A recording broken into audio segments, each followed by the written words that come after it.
মোৰ ভাড়াত মই নথকা সময়ত কেইজন মোক মানে আহিলে অচিনাকি মানুহ, গতিকে মই তাত মানে মোক তেওঁলোকে ভাড়াৰ পৰা ফোন কৰিলে। মই ক'লো ঠিক আছে, মই নাই, আপোনালোকে পিছত আহিব, নহ'লে অলপ লগ মই যাম। তো তেওঁলোকে ভাড়াৰ কৰ্মচাৰীক সোধ-পোছ কৰে, তাৰপৰা মালিকক উলিয়াই দিয়ে, নহ'লে তহঁতক গুলিয়াই মাৰিম, তাৰ ভাবুকি দিয়ে, তাৰপৰা ধন দাবী কৰে তেওঁলোকক। তো সেইবোৰ নাই কোৱা আৰু, টকা পইচা বিচাৰিছিলে। তেওঁলোক প্ৰায় 6জন আছিলে বুলি কৈছে। আৰু মই গৈ পোৱাততো কেইজনমান মানুহ পলাই গ'ল, বলেৰ' গাড়ীত আহিছিলে। তাৰপৰা এই চনু ব্ৰিকফিল্ড ভলুকাগুৰি গাঁও। তাৰপিছত হয়, গতিকে আপোনাৰ স্থানীয় ৰাইজ আৰু ওচৰৰ যিবোৰ ওচৰ চুবুৰীয়া আৰু 2জনমান কৰ্মচাৰী 2-3জনক ধৰি ৰাখিলে, ধৰি হাতে ভিতৰত ৰাখি পুলিচক মাতি গতাই দিয়ে আৰু সেইটো। তেওঁলোকে তেনেকৈ একো নাই, কিন্তু মানে আজি প্ৰথম আহিছিলে। আৰু এই এজন কৰ্মচাৰী মোৰ আগতে বহুত দিন আগতে কাম কৰি যোৱা, তেওঁক মানে মই এনেই মোৰ মামা হওক, কৰ্মচাৰী বুলি নহয়, তেওঁ মানে অলৰেডি মানে মোৰ ভাটাৰ পৰা মই তেওঁক আঁতৰাই দিলোঁ। মই আপুনি কাম কৰিব নোৱাৰে, মই মেণ্টেলি প্ৰব্লেম মানুহজনৰ, কেতিয়াবা মানে হালা-হুলৰি কৰি থাকে, তেওঁ মগজৰ অকণমান গণ্ডগোলীয়া, কেতিয়াবা ঝুঁক উঠে, আৰু তেনেকুৱাত মই প্ৰায় তেওঁক আঁতৰাই দিলোঁ। আজি তেওঁ মানে এই মোৰ মাইকী মানুহ কেইদিনমান আগত মাইকী মানুহ মোবাইলত ফোন কৰিছিলে যে এনেকৈ নহয় বোলে, তোক বোলে তোৰ মানুহজনক ধৰি বোলে মাৰপিট কৰিম বা কিবা কৰিম আৰু ভাবুকি দিয়ে মোবাইলত। তো গতিকে আজি তেওঁ দলে বলে আহি মানে আজি এই ঘটনা নহয়, সংগঠন বুলি আমাক নাই কোৱা, যিহেতু আমি নাজানো, কিন্তু তেওঁলোকে এইবোৰ মইতো নায়েই বাৰু, নাই একো নাই দিয়া।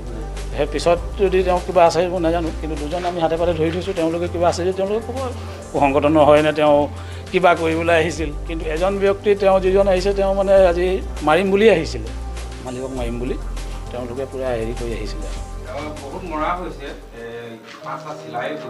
নহয়, সেইটো তেওঁ ক'ত কি কৰিছে নাজানো, আমাৰ ভাটাৰ ভিতৰত কিন্তু তেনেকুৱা একো হোৱা নাই। সেইটো তেওঁ কিবা মালিকৰ আখেজি লওঁ বুলি তেওঁ বদনাম কৰিছে। আৰু বাহিৰত যদি কোনোবাই কিবা কৰি দিয়ে, আমি কামৰ পৰা আঁতৰাই দিয়াৰ পিছত তেওঁলোকে ক'ত যায় কি কৰে সেইটো আমাৰ কথা নাই। তো বাহিৰত যদি কোনোবাই কিবা কৰিছে সেইটো আমিতো নাজানো।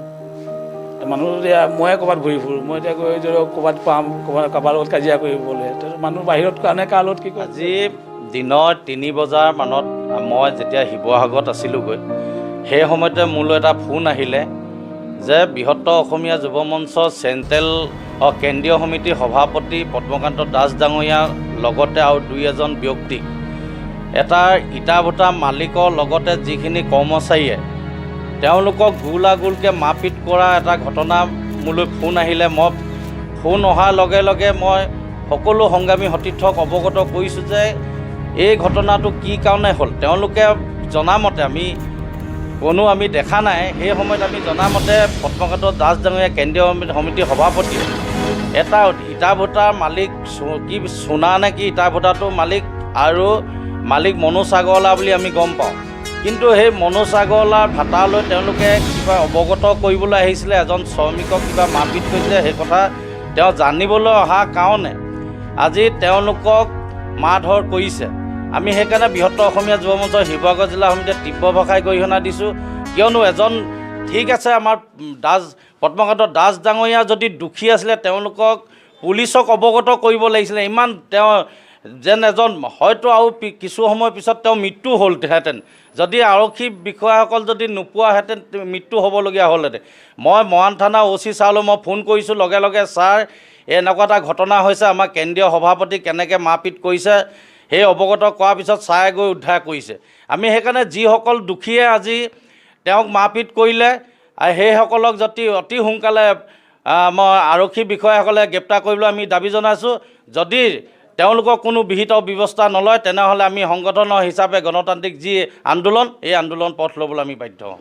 আজি দিনৰ প্ৰায় 4টামান বজাত আমাৰ চকলীয়া ৰাজেশ আগৰৱালাই তেওঁলোকৰ SK ইটা ভেটা ভুলুকাগুৰিত থকা SK ইটা ভেটাত এখন বলেৰোত কেইজনমান ব্যক্তি আহিছে আৰু মনোজ আগৰৱালা তেওঁৰ ভায়েক মনোজ আগৰৱালাক বিচাৰিছে বুলি কৈছে।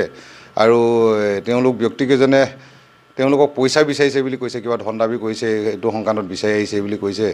তাৰপিছত সেইটো সংক্ৰান্তত আমাক থানাত খবৰ দিয়াত মই লগতে আমাৰ OC ছাৰো যায়, আমি দলে বলে যাওঁতেই কিন্তু ব্যক্তিকেইজনে পইচা বিচৰাৰ সময়তে সিহঁতৰ মাজত হয়তো তৰ্ক বিতৰ্ক হয়।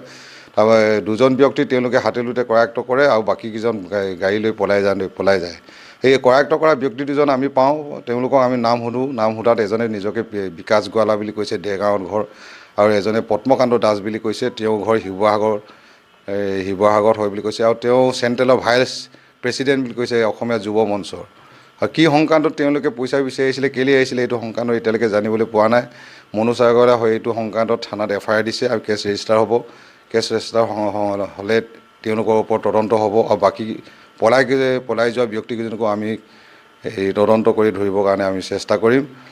আৰু বিকাশ গোৱালা নামৰ ব্যক্তিজন পূৰ্বতে তেওঁ ইটা ভেটাতে কাম কৰিছিলে বুলি কৈছে আৰু কোনোবা এদিন যোৱা 20/11/2019 তাৰিখে বিকাশ গোৱালাই কাজিয়া লাগি পিনি ইটা ভেটাৰ পৰা গুচি যায় বুলি কৈছে আৰু সেইটো সংক্ৰান্ততে তেওঁলোকে আহি পিনি দলে বলে পইচা বিচাৰিছিল নেকি সেইটো সংক্ৰান্তত আমি এতিয়ালৈকে গম পোৱা নাই। এতিয়া ব্যক্তি দুজন আছে আমি সোধপোছ কৰিম তেওঁলোকৰ পৰা অধিক হয়তো জানিব পাৰিম। আঘাতপ্ৰাপ্ত এতিয়া এনেকুৱা নিচিনা হৈছে তেওঁলোকে আহি পিনি প্ৰথমতে মনোজ আগৰৱালাক বিচাৰে ভাটাৰ মালিকক নাপাই পিনি তাৰে কৰ্মচাৰী দুজনক তেওঁলোকে লাত গুৰ ঘুচা এনেকুৱা মাৰে বুলি কৈছে। তেতিয়া সেইটো সময়তে হুলস্থুল